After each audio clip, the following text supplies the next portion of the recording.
My guests this evening are Jeff and Allison Hendrickson. They are citizens of the US, but been living here for 23 years. Allison is a writer. Jeff was in the military. He's now a lawyer working here in the city, just down the road.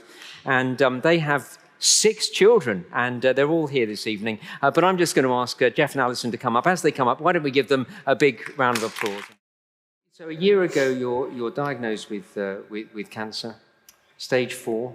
Yes, it was a bit of a shock, obviously. I kind of thought it was just upset stomach. The specialist thought, oh, you're young and healthy, no family history of that type of cancer, so probably just an ulcer, something like that.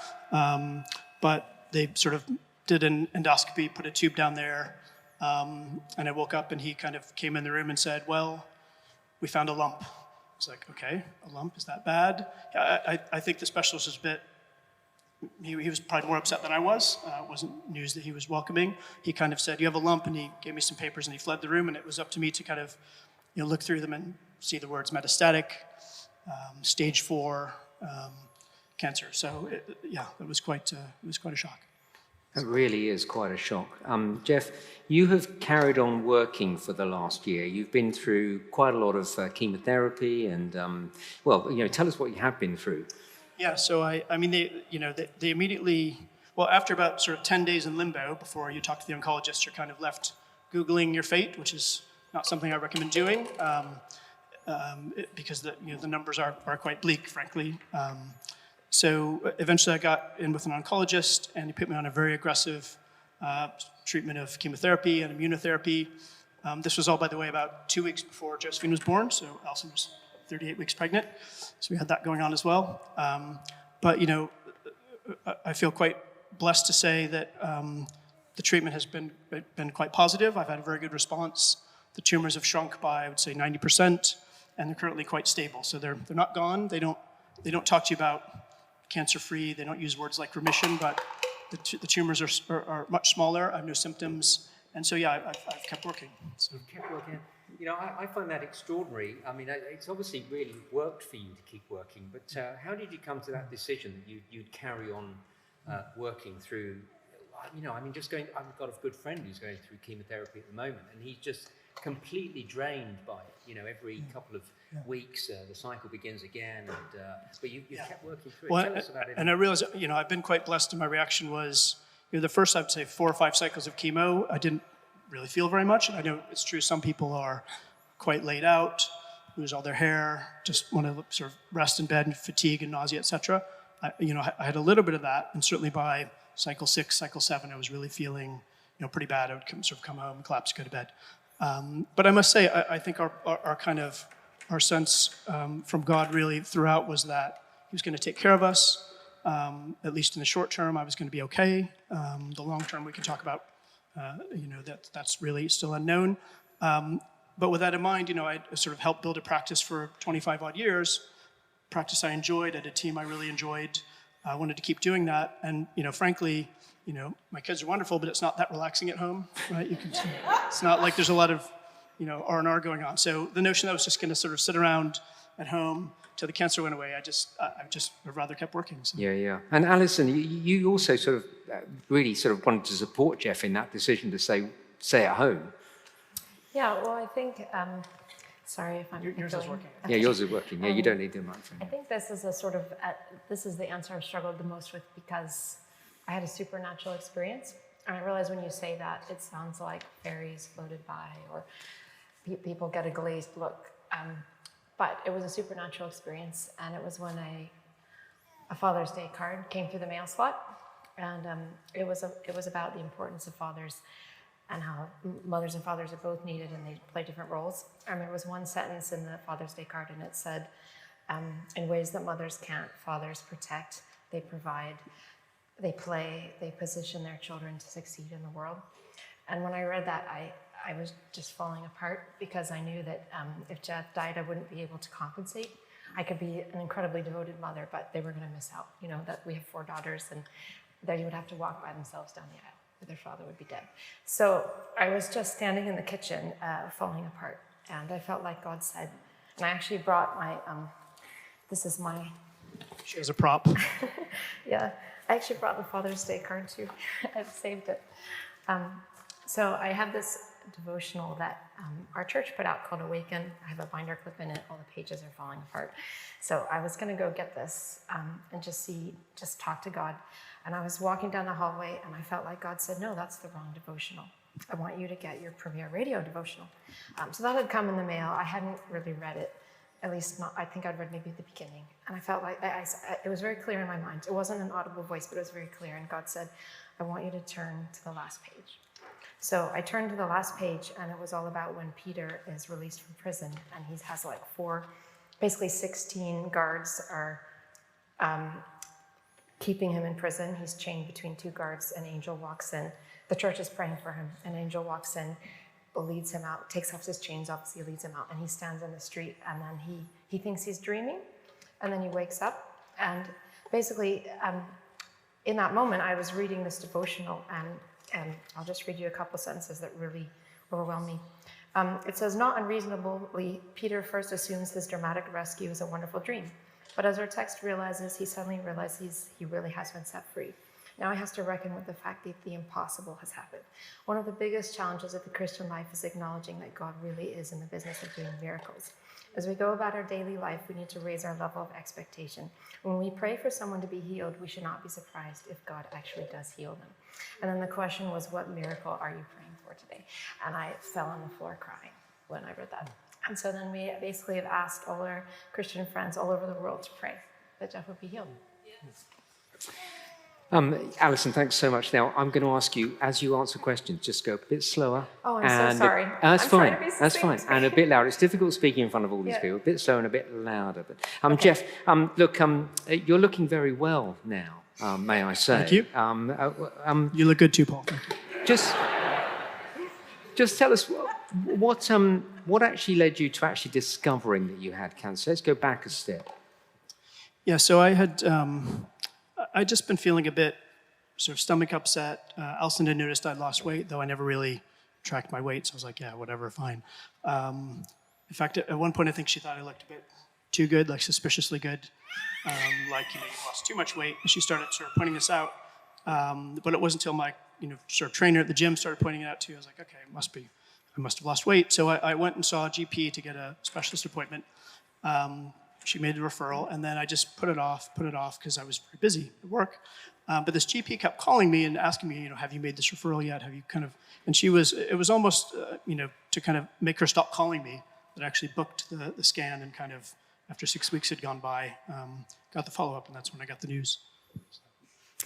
And, how did you break this news to Allison? Yeah, well, as I said, we had 2 weeks to go on number 6 arriving. I came home, and I think you were researching camera lenses? Yeah, I have a Fujifilm X-T3. Any Fujifilm fans here? And I was researching a portrait lens. And so the kids are in bed, and I've said, put the laptop down. We've got to talk about something, which is always a great icebreaker. So then I told her, they found a lump. I admit I shaded it a bit. I didn't go right to metastatic stage 4 cancer. I said a lump, and she said, what does that mean? And we just started having that conversation, and that kind of changed the lens research, right? It kind of changes everything. And it really, I think by that point, I'd had a couple hours to digest it myself. And though I hadn't talked to an oncologist, I didn't really know where it was going. It was clear that, suddenly this plan you have for your life of, okay, in 20 years, I'm going to do this, and in 30 years, I'll do that. It's suddenly compressed, right? You may have as little as a year or two. I hadn't really mapped out a course of treatment yet, so part of me was thinking, will I be dead by Christmas? This was in June, right? So, while I felt okay, I knew that wasn't sort of something I could really trust. Is how I felt at that moment, because I knew the future was quite bleak at that time. Yeah. Allison, what goes through your mind when you're suddenly told by your husband that he's got a lump? You're at this stage 38 weeks pregnant? I think I felt my whole world changed, honestly. I closed the laptop screen because I've been reading cameras are very, these lenses cost a lot of money, and you're reading all the reviews. And I think I think the problem is that both of my grandparents were married. One set was married for 60-something years until their death, and the other set were married over 70 years until their death. Oh, sorry. Yes, 60 and 70 years. And then my parents are having their 50th wedding anniversary this June. And so I just had in my mind, like, you basically just get married and then you're together until you die. So I think it really changed my paradigm. Yeah. Yeah. And, you're suddenly thinking about not having a husband. Can you both use the light? Sure. Oh, sure. Should I? So we'll just pass it off. Just use that. Yeah, great. Oh, sorry. Use that. Yeah, just use that when you're speaking. Yeah. Sure. So suddenly you're thinking, I'm going to lose my husband. What are some of the practical things that are going through your head at that moment? I mean, I think I didn't know how long we had. Well, the most immediate practical thing was about having the baby. And was Jeff going to fly to the States to, because we have a friend whose son, Philo, had a form of brain tumor that could be treated, so he needed to fly to California for experimental treatment. So the question was I going to induce the baby early so he could fly to the States to see consultants? And I really had to go pray hard about what to do. And I just felt like God said, no, wait for the baby to come, just go to 40 weeks, have the baby then. So we had the baby, and then Jeff, the very next day, he went and did his, ECG? Because if you're going to do chemo, your heart has to be okay. But I think the other thing I was trying to figure out is Jeff's very logistical, and so I've always been afraid that he'll die because he has this account. It's called Accounts, and I don't even know our Amazon password. I don't know our phone number. I don't pay the taxes. I don't have a cell phone. I'm kind of a carrier pigeon type of person. I'm writing about World War I. I mean, people tell me, you kind of live the lifestyle of a World War I person. So you can imagine if Jeff died and I'm responsible for 6 children. How am I even going to remember to pay the school fees? So, and people who know me know this is not a joke. So I think, my children know that too. So I think really the thing I needed to know from God was, do I try to become Jeff and take over the finances? And do I also try to interview him so I have all the memories of who he was, so that when the children look at the photo albums when he's a soldier in Korea, I can tell them what kind of tank it is. Yeah. And I'm very glad she didn't spend 6 months interviewing me, because that would have been more than I could handle. The same thought went through my mind as well. Do I need to then explain to her all the passwords, and here's the passport renewals, and here's when the kids' vaccinations are due, and all these systems and the things that fill up your daily life that you just you have running, you take for granted. But when you're married, as long as we've married 23 years, there's a complementarity to your life, the life you build together. You each specialize, you each do what you're best at, and you help each other where you're weakest.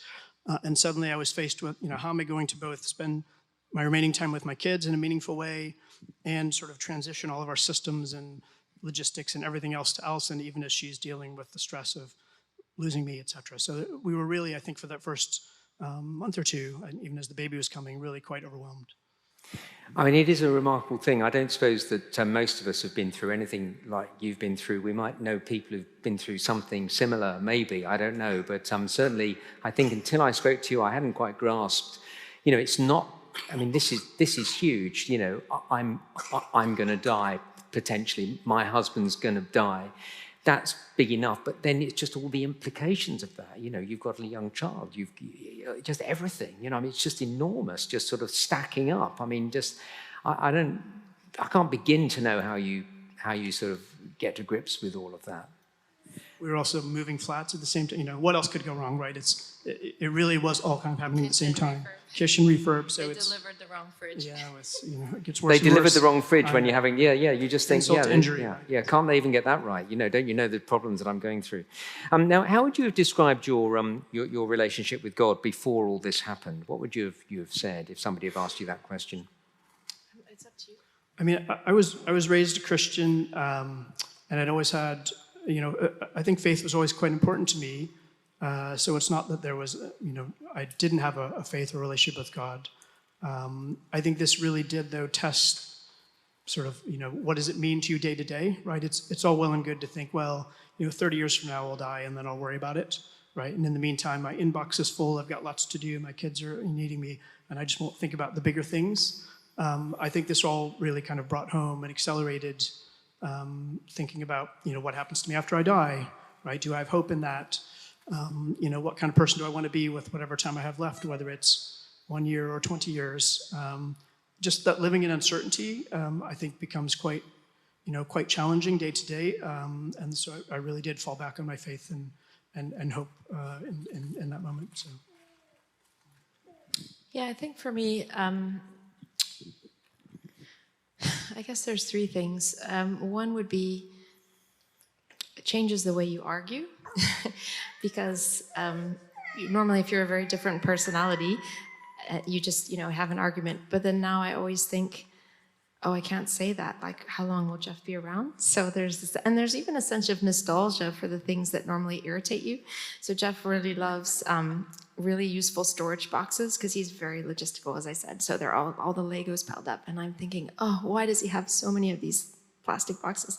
And I said to him that now I kind of have, if he were to die, I might even order some myself, just like in memory of Jeff, So I do think there's like a sense of preciousness about your spouse. But I realized, anyway, I guess that the way that relates to God is that you feel like you have to be a person of love rather than of pettiness, is where the link is. But I think, because you don't know how long with the person. But I think the other way it's changed me is I'm really aware of death in a way I wasn't before, and it's made me aware of how Western culture is all about distraction to avoid the realization that you're dying. And so I think I pray a lot more to ask God what to say no to, because I'm very enthusiastic, and I'll come home and I'm like, hon, I'm gonna learn Chopin sonatas, and I'm gonna cook this type of new Chinese cuisine, or I don't know. And he's like, well, what about your novel? So I think I've become much more focused because I realize the hourglass, like all the sand is going through the hourglass. Yeah, I've heard that before. That once you're potentially facing that your life is not going to go on as long as you think, which most of us think is going to be forever, frankly, until you get to my age, and then of course it isn't. But then you begin to just see every day differently. And how has your faith made a real? You've begun to help us with this, but how has your faith made a real difference now? What would you say would be the difference knowing Jesus has made in the light of the fact that you've had to face death and, are still having to face it, Yeah, I think, that's the key question, right? It's kind of, what does this do for you day to day? I mean, I think on the one hand, it's made me realize that I'm actually not afraid of dying. I mean, no one wants to go through the process of getting to being dead, right? That's very unpleasant. But I actually don't fear death in the sense that I do believe I'll have eternal life. And that's, for various reasons I believe that. But it's in the Bible, and I have an assurance that, whatever faults and deficiencies I have, my sin, in other words, isn't going to prevent me from kind of being with Jesus and having eternal life. So, that's very reassuring. And Jeff, just let me stop you there. This is really important, and I'd love to drill down a bit on this, because that was stuff you knew anyway. That wasn't kind of stuff you've discovered. It theoretically, right? You knew it, but now you kind of rely on it differently. Yeah. Well, when you look at the calendar and you think, well, okay, it's Christmas. Will I be around for the next Christmas? Right? It's kids' sports day at school. Will I be around for the next sports day? You try not to think so morbidly in that way, but you can't help it, right? Will this be my last Oyster card? It's strange how that kind of, it creeps into the day-to-day, right? You're thinking about these things. And if if you have that assurance of, well, if it is, it's okay in a sense, right? It's okay for me. Now, that doesn't do away with the fear for all of them, right? Yeah. As a dad, you want to be there for your children. You want to be there for their financial needs, obviously. But you can contract and get insurance to take care of that. But more, you want to be there for their emotional needs, right? You want to be there for your, I cried once. I don't cry very often, but just with Allison, just thinking, my little girls won't remember me, right?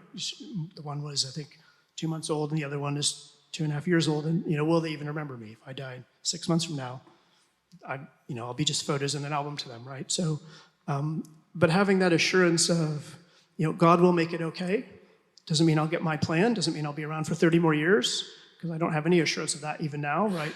The mortality rate for what I have is pretty much 80% of people are dead within 2 years. So I've had great recovery, and that's very reassuring, and that's the kind of the assurance that Allison was talking about we had, but I don't have any guarantee that will continue, right? I have scans every 2 months, and will the cancer come back? Will it come back somewhere else? So just living under that cloud of uncertainty and yet feeling it's going to be okay, God will provide, I think it's just been enormously reassuring. So helpful to have that kind of reality of your faith says, because Jesus died on the cross, because he rose again, I'm absolutely sure that I'm going to be with him forever. That sort of guarantee. But that doesn't mean that, all of this doesn't matter. Leaving the children would be terrible. Leaving Allison would be awful. I love that kind of reality that you've got, both. You've got the certainty, but it's not like, oh, well, it doesn't matter, because it really does. Yeah, it's really helpful. Thank you. And Allison, for you, what's been the real difference your faith has made? I mean, I know it's made loads of difference, but just pick one or two things that knowing Jesus has made such a difference for you through this time. Well, I mean, what came to mind was an analogy, which is I read once about the Blitz and how they had to take all the paintings in the National Gallery to Wales. And they had this picture of the month program. And the very first picture that they chose was Titian's, and I don't speak Latin, but is it the one where it says, "Do not touch me" in Latin? Does anyone know what that is? Toli Natangere? Nolis? I don't know. We'll have to Google it. It's a painting by Titian, and it's of Mary Magdalene and Jesus after he's resurrected. And it's the one where I guess she reaches out towards him.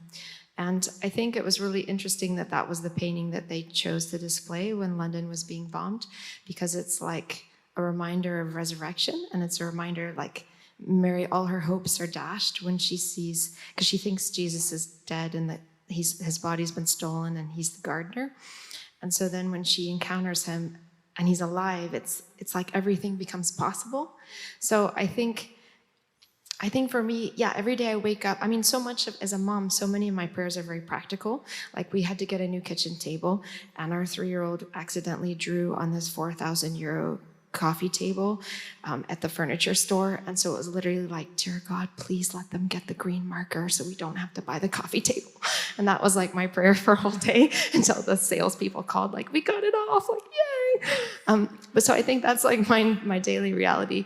But I think in a larger cosmic sense, other than those small prayers, when you believe in Jesus, there are no limits to what he can do. Yeah. Wonderful. Well, look, amazingly, our half an hour has zoomed by. Let me just ask you thoughts in a couple of sentences. The future, how do you view the future at the moment? Well, yeah, I really am sort of living every 2 months in kind of anticipation of the next scan. I feel fine. I've gained all my weight back. Sometimes for brief moments I forget I have cancer, but it's really not something that kind of goes away. They never give you a clean bill of health. So in one sense, I have this thing that, I know will kill me eventually. Is it a year from now? Is it 20 years from now? I just don't know. But that just puts me back on the reality of that I can't really plan my life anyway. I have to trust God. I have to trust, that what happens to me is for the best and is part of that plan. So making that reality rather than living in this dream of, everything's under control and I'm in charge, I think is where I should be. That's real life. And without me sounding in any way glib, bizarrely, that's true for all of us, isn't it? We all think that, I'm 62, I've got another 20 years, Well, I don't know that I'm going to be awake tomorrow. Yeah, I had a work colleague who was recently in a near fatal car accident. He was in a medically induced coma, and your life changes in an instant, right? You don't plan this. And in a way, I'm blessed to have the time and the luxury of, talking to people, talking to everyone here, right? I could just as easily have been hit by a bus or died of a heart attack or something, and then you have no time to resolve anything. So, yeah. And Allison, the future for you? I feel so excited about the future. People who know me, I love kids. I'm even like, maybe we could have more kids. You never know. More kids? Yeah, Fantastic. I know. Great. I know people think we're insane, but I love kids. And I also, I think my overall feeling, honestly, is Jeff allows me to write Like even in the last few days, we had an overflowing toilet. He's the one calling the plumber. And he's, orders these very obscure books like Taming the Coolie Beast about labor relations on 8 books. And so he's alive and he's helping me. So I want him to be around to see my book in Waterstones.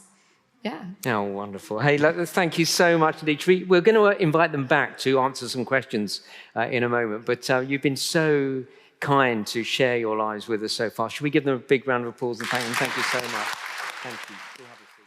Amazing. It's really humbling, isn't it? I've had the privilege of spending several hours with them, hearing this story, and there's so much more that we could have explored as well. I've got a few moments now just to help us to think a little bit more before we have a little break and then come back for questions and answers. We've heard a very personal story of suffering in the last few moments, but you don't need me to tell you that suffering is all around us.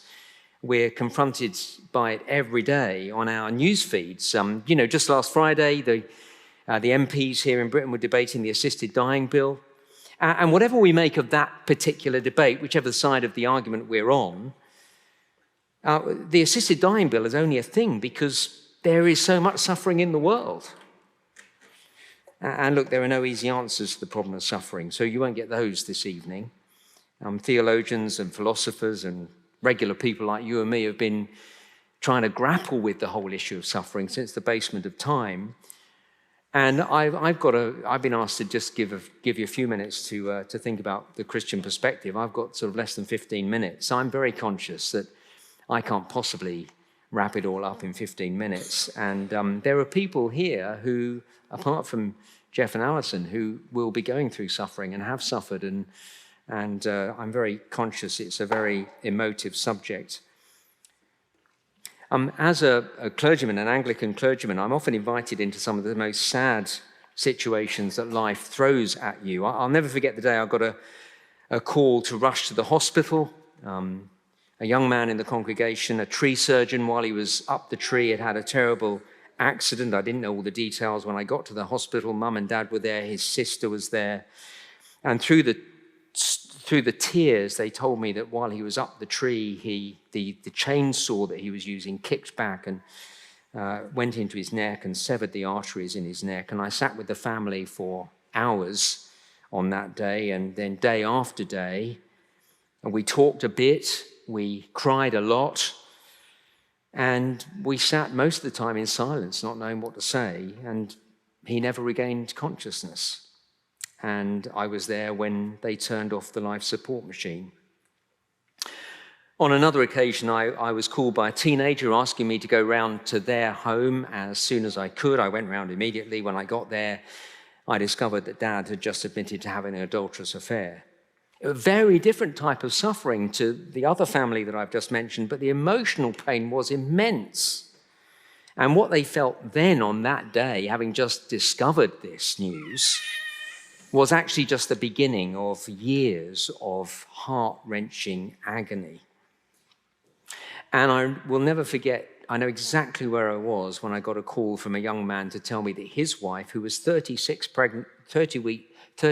weeks pregnant at the time, had had an emergency scan, and the scan had revealed that the baby had died. And what do you say to someone when they are facing giving birth to a dead child? And what do you say hours after the delivery as you sit with them in a hospital room with the lights down low and their baby is lying there in a cot next to their bed, perfectly formed, but still and lifeless? Now, sadly, I could tell you many more tragic stories like those, and I can tell you that every time I found myself with those hurting people, I feel woefully inadequate. There aren't any easy answers. But I also feel deeply privileged that they'd even want me to be there and that they would share with me some of the worst times of their life and some of the deepest thoughts. And I tell you all that because when I've sat with people suffering, one question that is often on their lips is why? And particularly, why has this happened to me? Let me tell you about Bob. It's not his real name, but I'll tell you about Bob. Lovely man, gentleman in every sense of that word. His daughter died in her 20s. I don't think he ever really recovered from that. Well, look, who would? In his mid-60s, when he was just a few years older than I am now, he was diagnosed with a degenerative disease, and he kind of was looking ahead to the years ahead of deteriorating health and the prospect of struggling with even the most simple, basic things of life. And as he thought about all that was coming, and as he looked back on the desperately sad situation of his daughter dying in her 20s, he just said to me, I don't understand it, Paul. He said, I'm not religious, but I've never done anybody any harm. I've tried to live a decent life. Why am I suffering like this? You see, for Bob, it just didn't seem to add up on the balance sheet of life, if I can put it that way. I'm basically good, he said. It's as if he said, I've paid in plenty of good on the credit side of the balance sheet. And it's as if we all know how it works, don't we? Put in good and get blessed, live bad and get punished. And so when we've lived a good life and we suffer, it doesn't add up. Because for him, you see, it seems suffering was a punishment from a higher being, but I've been good. Now, some of you may come from a Buddhist or Hindu or Sikh background, and that sort of thing you would know as karma. But you don't have to subscribe to a major world religion to encounter it. Listen to Taylor Swift. She sings about it both in her song Karma, but also in her hit, Look What You Made Me Do, streamed more than 1.3 billion times on Spotify the last time I looked. I don't listen to it that often, but anyway. Now, you see, my point is whether it's a view that springs from a considered religious position or just part of our pop culture, the idea that our suffering is in some way payback for something that we have done wrong is alive and kicking in the West in the 21st century. And we hear it when people say, why me? What have I done to deserve this? It's often on our lips when we suffer today, and it was on the lips of people back in Jesus' day too. And let me show you that. Would you turn in these little booklets that are on your tables to page 28? I think there's a bookmark tucked inside, and I think you'll find that you go straight to page 28 when you turn open where the bookmark is. Now, what you've got in your hand as you turn to page 28 is part of the Bible. It's John's Gospel, one of the eyewitness accounts of Jesus' life. There are 4 eyewitness accounts of Jesus' life, Matthew, Mark, Luke, and John. This is John. And as we turn to page 28, chapter 9, look with me at verse 1, if you will. Jesus was out with his disciples. Those were followers of his. And you'll see when verse 1, he saw a man blind from birth. Verse 2, his disciples asked him, Rabbi, who sinned, this man or his parents, that he was born blind? And you see, there it is. Jesus, why is this man blind? Is he blind because he did wrong or because his parents did something wrong? Who is he blind for? What's the payback for? And Jesus could not be clearer in verse 3. It was not that this man sinned or his parents. Now, you've got it all wrong, says Jesus. It is far too simplistic to conclude that an individual's suffering is a result of something they've done. Forget karma, says Jesus. That is not how the world works. A simplistic view that suffering is payback for the wrong we've done just doesn't cut the mustard. And look, that kind of thinking is so cruel because it leaves people who are suffering feeling guilty for something they haven't done and just compounds their misery. And so let me say to you, if you're here this evening and you're suffering or you have suffered or someone you love is suffering, and if, like my friend Bob, you've wondered, why has this happened to me? Please hear these wonderfully reassuring words of Jesus. The blind man was not suffering as payback, neither for his sins nor his parents' sins, or anyone else's sins for that matter. But those deeply reassuring words are followed by slightly perplexing words. Look at the end of verse 3. I'll read from verse 2. Jesus' disciples asked him, Rabbi, who sinned, this man or his parents, that he was born blind? And Jesus answered, it was not that this man sinned or his parents, but that the works of God might be displayed in him. Now what's that mean? Well, I think we can edge towards an answer by looking at verse 5, where Jesus said, as long as I'm in the world, I am the light of the world. I am the light of the world is the big statement of this section of John's Gospel, because Jesus said exactly the same words in the previous chapter. If you want to, turn back with me 2 pages, and you'll see where he says exactly the same words. Page 24, chapter 8 and verse 12. So you see, toward the bottom of page 24,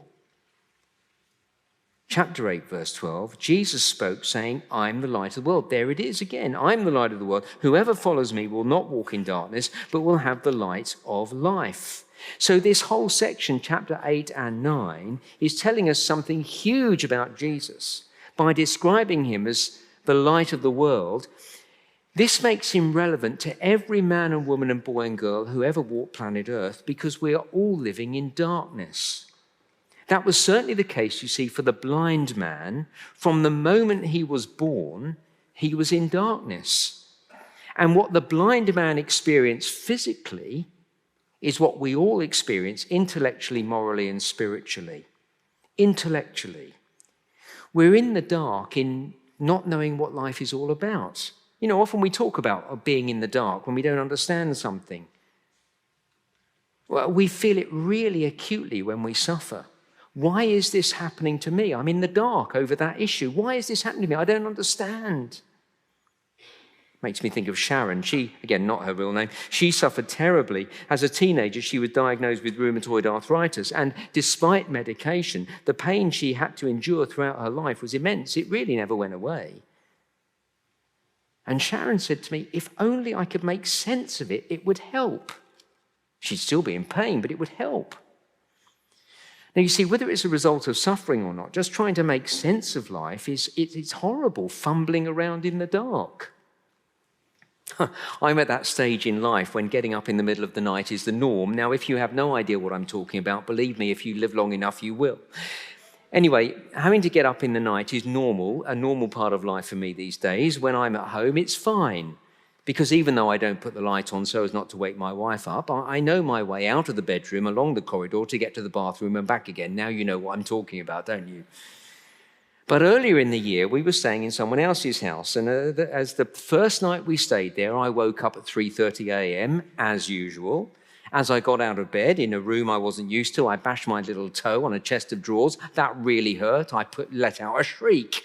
So much for keeping quiet when my wife's asleep. I then tripped over a little step halfway along the corridor, clattered into a plant, smashing the plant pot. As I tripped, I almost fell down the stairs because I forgot where the stairs were. Then I walked into another bedroom. Thankfully, no one else was in there. And then I finally got to the bathroom, and when I got there, I couldn't find the light to switch it on. Being in the dark is not much fun. But that is how it feels for many people in this life, staggering around, asking, why am I here? Where am I going? What's the point? And when suffering comes, it amplifies those questions. Why is this happening? So in declaring here that Jesus is the light of the world, Jesus is saying he can shed light on what this is all about.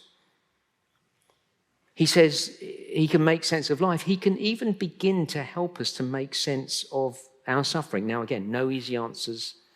We can't just tell you why you're suffering, but he can and does at least shed light on why there is so much suffering in the world. So we need Jesus, the light of the world, because we're in the dark intellectually. But secondly, we're in the dark morally. Look again, we live in a dark world. The news headlines are full of it. Wars in Ukraine and Gaza causing untold misery, lives being lost, homes being destroyed, basic humanitarian needs denied. I mean, you know, if you watch the news, it kind of passes you by. We've seen it for so long. These are real people that are suffering terribly. And then here in this country, the Office of National Statistics last week reported that more than 12 million people in this nation are thought to have suffered abusive behavior from family members or partners. 12 million. I've been very fortunate to have grown up in a loving home. I can't begin to understand the pain of being abused at home. Now, look, I could go on listing news stories to demonstrate that we live in a dark world, but you know the truth of this. And so often it is this moral darkness that causes so much pain and injustice and torment and suffering. And all of this moral darkness, and indeed the intellectual darkness of not knowing what life is all about, all stems from a spiritual darkness, the result of turning away from God. It's exactly how John's gospel begins. That Jesus walks into the world, but nobody wanted anything to do with him, is a great picture of what we do with God. Turning away from the God who gives us life and breath and everything. We've turned away from him, don't want anything to do with him. Spiritual darkness. And our rejection of the one true God and our refusal to walk in his ways not only ruins life now, but it has consequences way beyond this life. Because if we spend our whole lives ignoring the God who gives us life and every breath we take, when we meet him one day, it's not going to go well with us. But here's the big point. If we reject the light of the world, we will be in the dark, both now and for eternity. And so what a relief to hear Jesus say, I am the light of the world.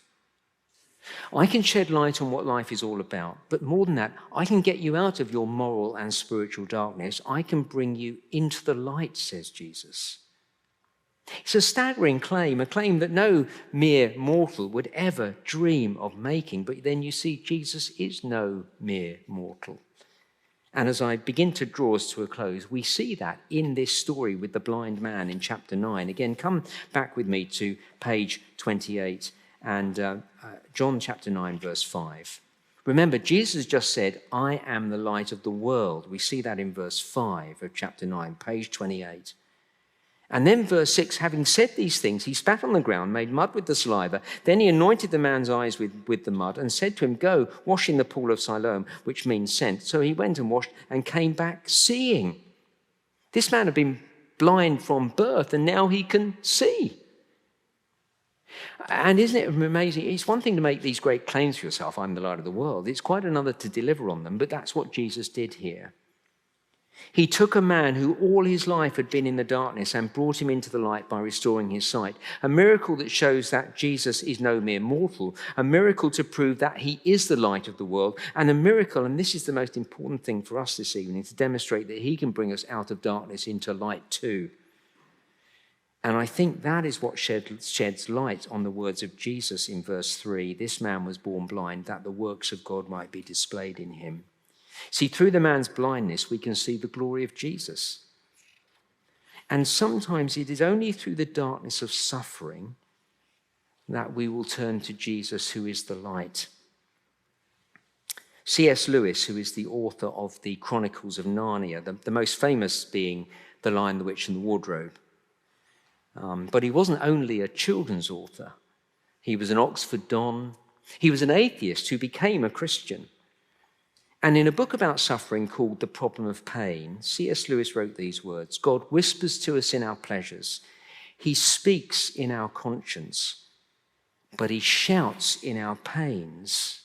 Suffering, he says, is a megaphone to rouse a deaf world. Sometimes when life is going well, do you know this? You just kind of forget about God. Everything's going swimmingly. What do I need him for? And then we slip into darkness, because when we're not with the light, we're in darkness.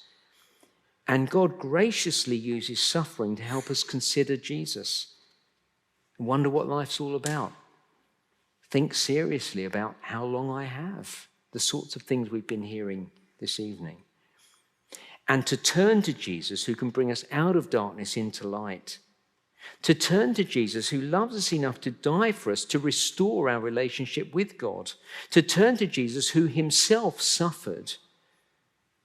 And when we turn to Jesus, we discover the God who knows what it is to suffer, and who suffered in order to take us out of suffering, as we've heard tonight, to an eternal place where there is no more suffering or pain ever again. A place of light and life. And knowing of that eternal future is what gives us and Jeff and Allison and anybody else here who has turned to the Lord Jesus, is what gives us hope in the face of suffering. And we've run this evening because we would love you to know that hope too. Jeff, I guess we'll start with you. And a first question, just from somebody asking, did you ever wrestle with anger at God for what's happened to you? You must have done at points, felt angry at God. How did you cope with that as a Christian? Yeah, thank you. I mean, it's a fair question, right? For whatever reason, no, I didn't. I think in part because, I saw my mom.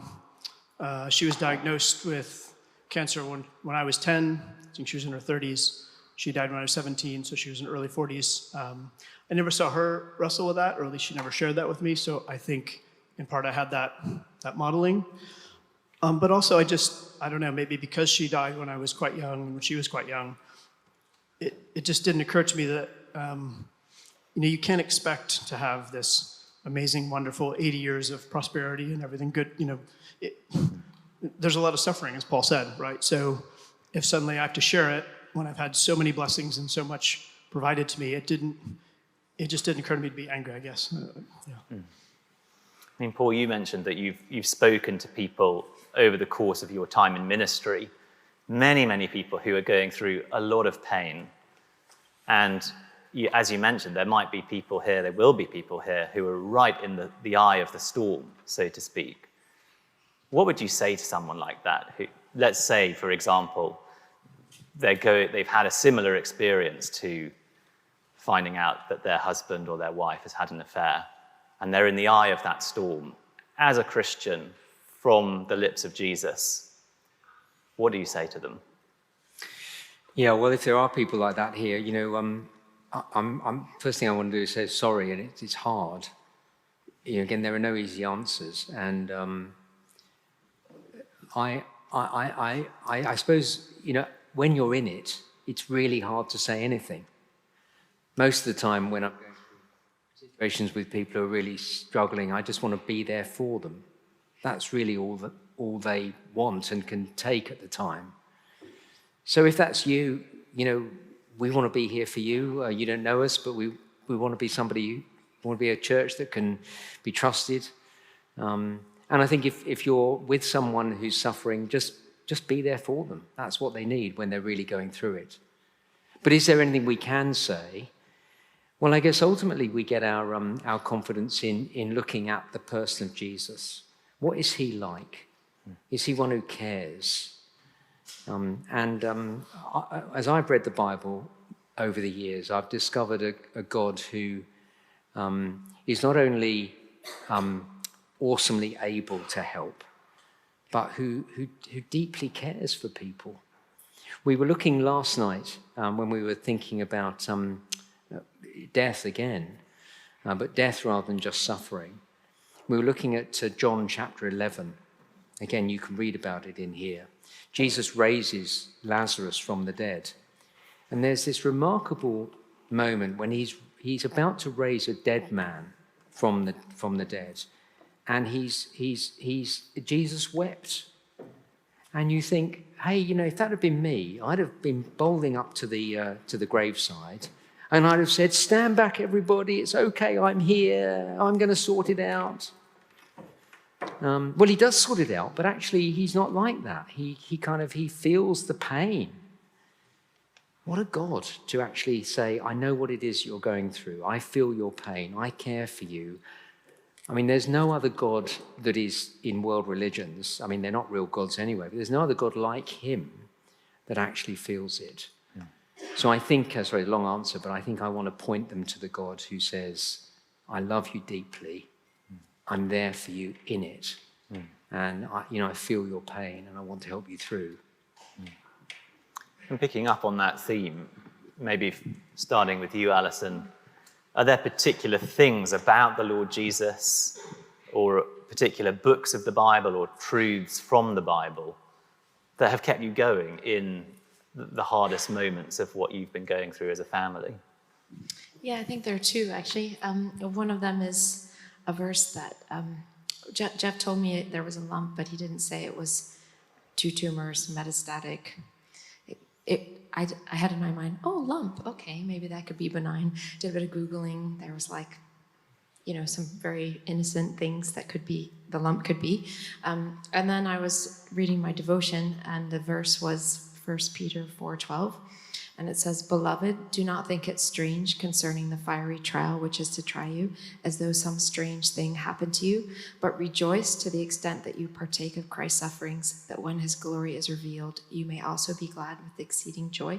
Now that's the New King James, and it's a bit hard to understand. But how I took that was that, so this sounds very mystical and difficult to understand, but I do think that sometimes suffering can be redemptive.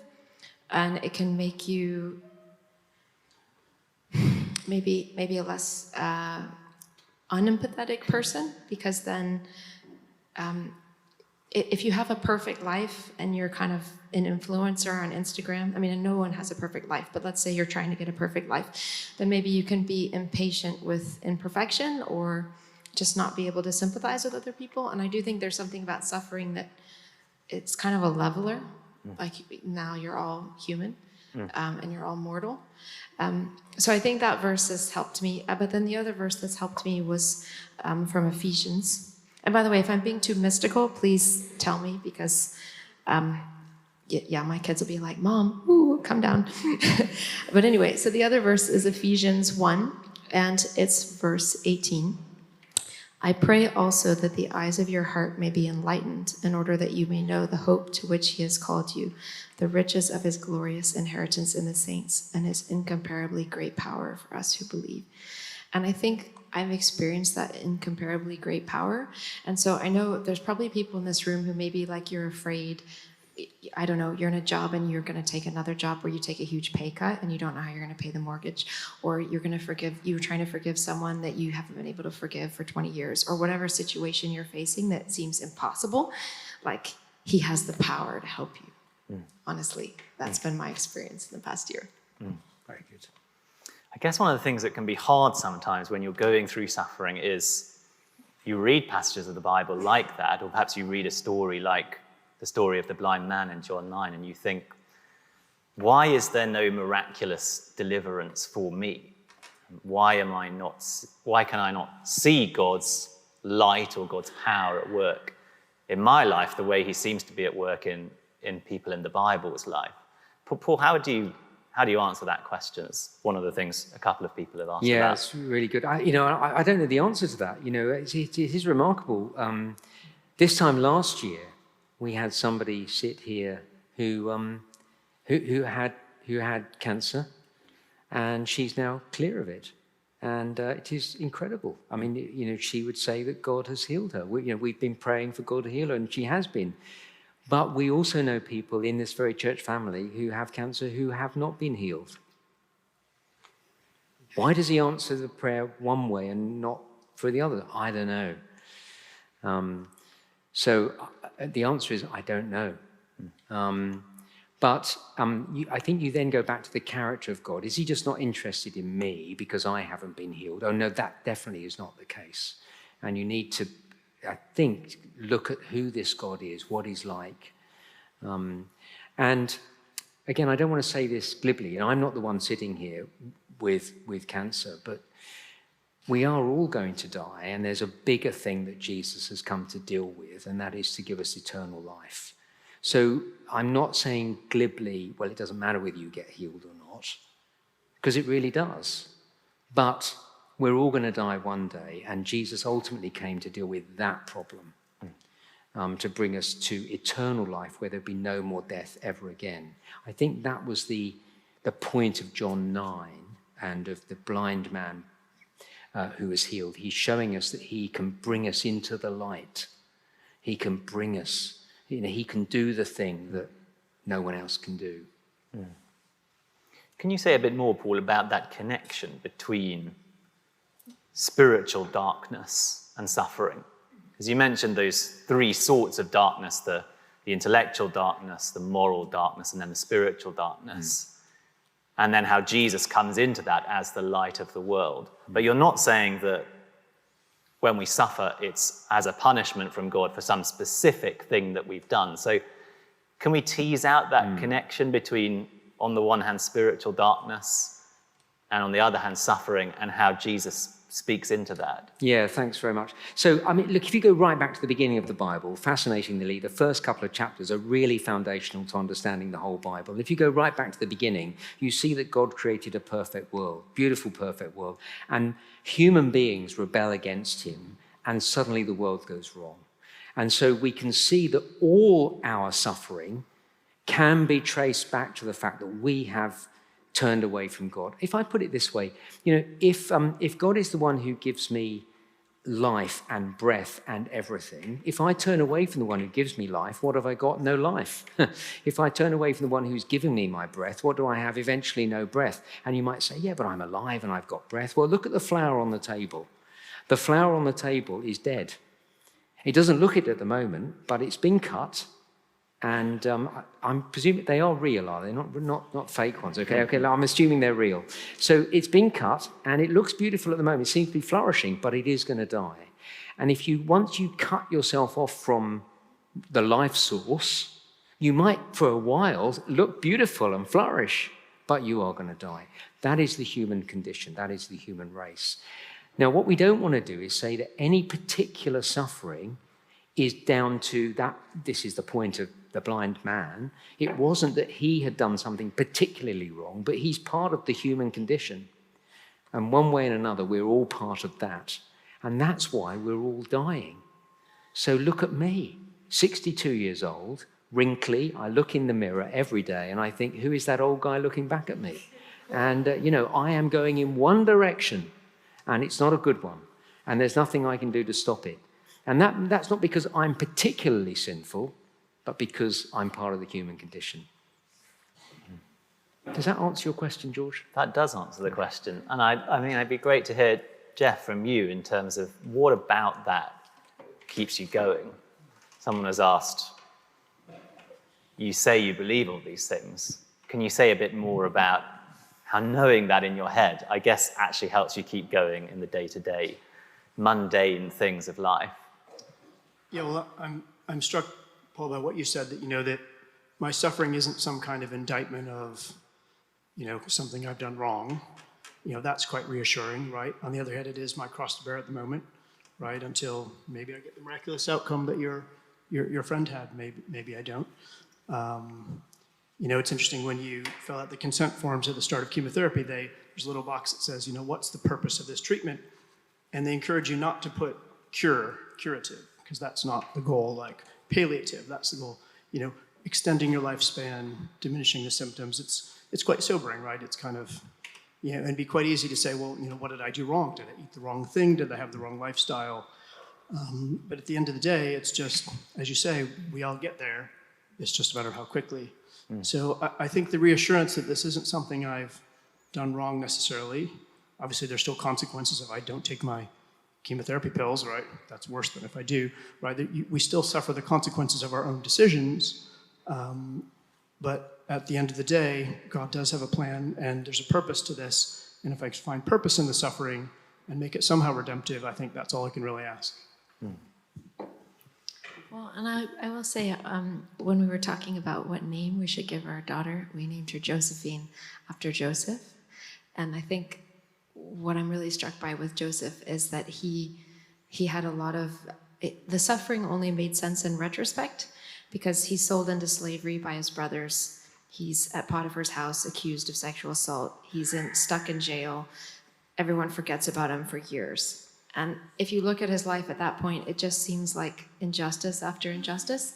And it's only when you see him elevated to become second in command of Pharaoh and to save the nation from famine that you see, oh my goodness, all of this was part of redemption.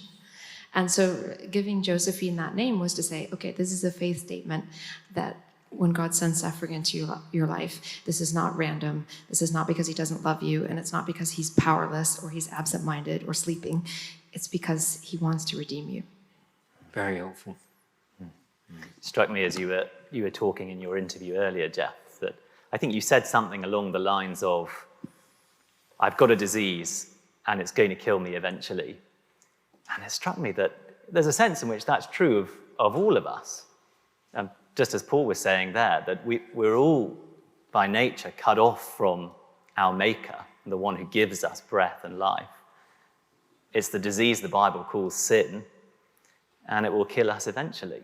And that's why actually, whether or not we appear to be in perfect health, or whether we've got stage 4 cancer, we need the hope of Jesus, who can give life to the dead and is light in our darkness. It'd be great to just finish, I guess, on that note, hearing from you and Allison, Jeff.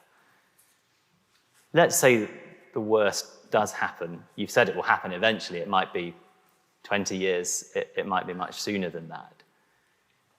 How will knowing Jesus, that the one who can give eternal life, life beyond the grave, how will that transform the way that you cope with that?